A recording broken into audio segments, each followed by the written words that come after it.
বন্ধু নাকি গুপ্তচর? যে দেশকে বছরের পর বছর ধরে মধ্যপ্রাচ্যে আমেরিকার সবচেয়ে ঘনিষ্ঠ মিত্র বলা হয়েছে, সেই দেশকেই কি এবার সবচেয়ে বড় গোয়েন্দা হুমকি হিসেবে দেখছে ওয়াশিংটন? পেন্টাগনের ভেতর থেকে ফাঁস হওয়া এক চাঞ্চল্যকর প্রতিবেদনের দাবি, ইসরায়েলকে ঘিরে পাল্টে যাচ্ছে মার্কিন গোয়েন্দা মূল্যায়ন। আর এই রিপোর্ট প্রকাশের পর থেকেই শুরু হয়েছে তীব্র আলোচনা। প্রশ্ন উঠছে, ইরানকে ঘিরে কি সত্যি ভাঙনের মুখে আমেরিকা ইসরায়েল সম্পর্ক?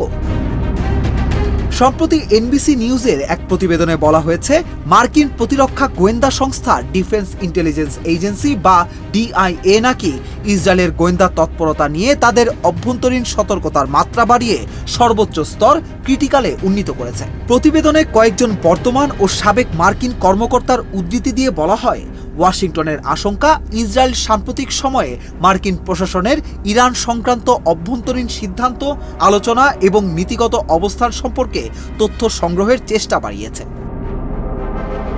বিশেষ করে প্রেসিডেন্ট ডোনাল্ড ট্রাম্পের প্রশাসন যখন ইরানের সঙ্গে নতুন সমঝোতার পথ খুঁজছে, তখন সেই আলোচনা নিয়ে ইসরায়েলের আগ্রহ আরও বেড়েছে বলে প্রতিবেদনে দাবি করা হয়। তবে এখানেই গল্পের সবচেয়ে গুরুত্বপূর্ণ অংশ। ইসরায়েল এই অভিযোগ সরাসরি অস্বীকার করেছে। ওয়াশিংটনে ইসরায়েলি দূতাবাসের মুখপাত্র বলেছেন, ইসরায়েল মার্কিন সরকার বা মার্কিন কর্মকর্তাদের বিরুদ্ধে কোনো গোয়েন্দা তৎপরতা চালায়নি। তাদের ভাষায় এসব অভিযোগ সম্পূর্ণ মিথ্যা এবং রাজনৈতিক উদ্দেশ্য প্রণোদিত। শুধু ইসরায়েলই নয়, হোয়াইট হাউসও এই রিপোর্টের কিছু অংশকে প্রশ্নবিদ্ধ করেছে। তারা বলছে, প্রতিবেদনের তথ্য নির্ভরযোগ্য নয়।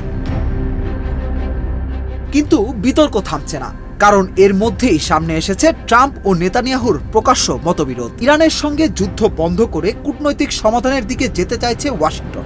অন্যদিকে নেতানিয়াহুর সরকার বারবার বলছে, ইরানের ওপর চাপ অব্যাহত রাখতে হবে। সাম্প্রতিক দিনগুলোতে ট্রাম্প প্রকাশ্যেই বলেছেন, সব সিদ্ধান্ত আমি নেই, নেতানিয়াহু নয়। এই বক্তব্য আন্তর্জাতিক রাজনীতিতে ব্যাপক আলোড়ন তুলেছে। বিশ্লেষকদের মতে, দুই দেশের মধ্যে মূল বিরোধ এখন ইরানকে ঘিরে। ওয়াশিংটন চাইছে একটি রাজনৈতিক সমঝোতা হোক, আর ইসরায়েল চাইছে এমন কোনো চুক্তি না হোক যা ভবিষ্যতে তেহরানের ওপর সামরিক চাপ কমিয়ে দেয়। এই কারণেই মার্কিন গোয়েন্দা মহলে উদ্বেগ বাড়ছে বলে বিভিন্ন আন্তর্জাতিক সংবাদ মাধ্যমে আলোচনা চলছে।